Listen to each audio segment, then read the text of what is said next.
What does Armenia aim by targeting civilians living in these cities? Armenian attacks are continuing. They started on the 27th of September by attacking the civilians in the nearby regions bordering the line of front. And they, even now, in these hours, they are continuing targeting the civilians. They are bombing and they are blowing by missiles the areas which has no any relation to the front area, frontal zone.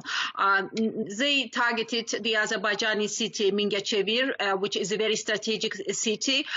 They targeted the hydropower station located in the city, and also there is a water reservoir which also was on target of Armenian missiles. And yesterday they also targeted another Azerbaijani region, Yevlakh, which is the central region and which is host to a very important oil pipeline, Baku-Tbilisi-Ceyhan.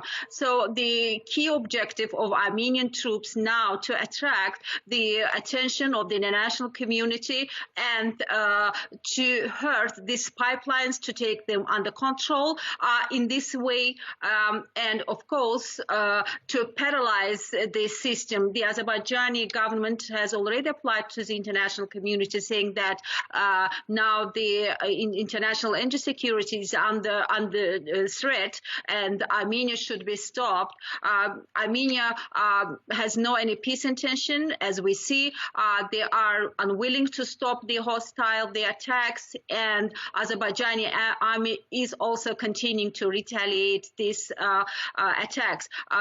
Previously, in the statements of the political leadership of Armenia, there were numerous threats saying that they will hit Mingəçevir, they will hit Yevlakh, and previously they also attacked Tovuz region of Azerbaijan, which is host also to a number of pipelines, strategic highways, railways, and the major objective was one, to hurt the economy and also to say their word in the region, because Armenia is out of all economic projects, as you know. Armenia doesn't participate in any project which is initiated or implemented by Azerbaijan. And now, when Armenia started its hostile attacks, along with civilians, they also target these strategic regions and strategic projects. Certainly. We've heard different viewpoints about these recent attacks. Some people think that this is Armenia reacting in desperation because instead of retreating, they may be resorting to terror tactics in order to scare Azerbaijan. Do you think it is moves of desperation that are causing these attacks, or do you think these are specifically for geostrategic reasons in order to inflict damage on the things such as the pipeline and other energy projects in Azerbaijan, specifically the ones linked with Turkey? I think both. From the very beginning, we have made several statements as an Azerbaijani government saying that Armenia is a terrorist country. Armenia is attracting terrorists from all over the world to the Nagorno-Karabakh, which is out of control of Azerbaijan and which is under control of Armenian authorities. And now, which we warned the world, and we were so worried about the further casualties. We said before that there is a terror plan and it will be realized sooner or later. And now it occurs. And after attacking the civilians, of course, the initial objective was to broke the ceasefire, to bring tension in the region, to create another source of war in the South Caucasus, and of course the later and hidden, the objective was also to hurt Turkey and to create a source of threat for the Turkey as well. But now they are attacking the strategic highways, which is nothing else, and there can be no another definition for this act as terror.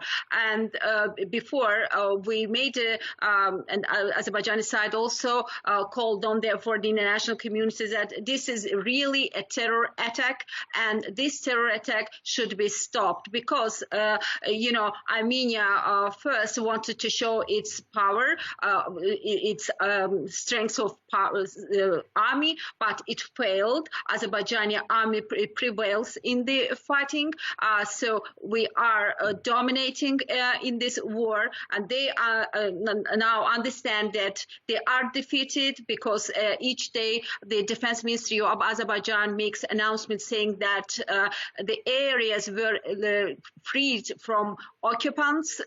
So international law now works in this area, and now Armenian in this desperate situation, and the people also there may have some pressures on their authorities, so that to prolong its state in the power, this state of power, and their stay in the power. Of course, the Armenian authorities, the Armenian political and military authorities are using this terror attack along with attacks on civilians just to prolong their stay in power, and they desperately are looking for a support in the international community. They want to stop, to weaken the attacks.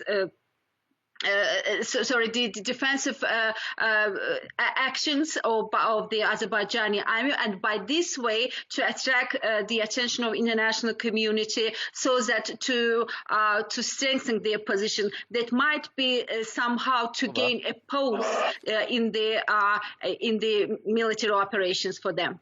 Now, to your answer over there, considering the recent attacks by Armenia. It is kind of questionable when you think about the same nature of these kinds of attacks, covert, attacking civilians. Had they been committed in, let's say, probably a Muslim country, they would quickly be defined as acts of terrorism, where civilians are being targeted. They're covert attacks. It's meant to instill fear in people. But yet, at the same time, certain outlets across the world are not necessarily defining these as acts of terrorism, but they're calling it a disputed region, a conflict between Azerbaijan and Armenia, when clearly these attacks, if it was the same nature of attacks in some other region, let's say a Muslim-inhabited region, they would have been clearly defined as terrorism. Why do you think the international community is so slow to react to these recent attacks and label them by international law as what they are, terrorism? Why do you think that's so? I think now we are speaking about the dual standards, unfortunately. So sometimes some problems are attached from another side, and the international law works absolutely differently. But in some cases, international law works absolutely differently, like in the case with Nagorno-Karabakh. For example, any such attack in any country would be, you are right saying that, would be called nothing else and as a terror attack. But in case of Azerbaijan, now it is called an armistice breach. This is and the solution for these cases is a call for a ceasefire. I think the international community should be objective in this very point, because we are speaking about superiority of the international law. Now we are speaking about the very dangerous tendency. This is a terror. Armenia wants to transfer terror from other countries to the South Caucasus, which is and which must not be allowed. And I think the international community should not be so passive as it is now. It is high time to stop the aggressor. It is high time to stop the terrorist country. It is high time to call the countries with their own names. Armenia is a terrorist country. The country which supports terrorism cannot be called in another way. And a country which targets civilians, a country which targets the major objects, facilities, cannot be called in another way, because we have the same precedents in other countries, and we know how the cases are treated in other cases. And I think the same approach should be applied in this case as well. I think the Azerbaijani side has enough facts, and they will be produced to respective organizations for further examination. And I think Armenia, at the end of the day, will be made answerable at the Court of Justice, because the country which puts an end, kills so many people, the country which hurts another country in such a way, cannot be and mustn't be left unpunished. I think the day will come and Armenia will be punished for its such a criminal acts.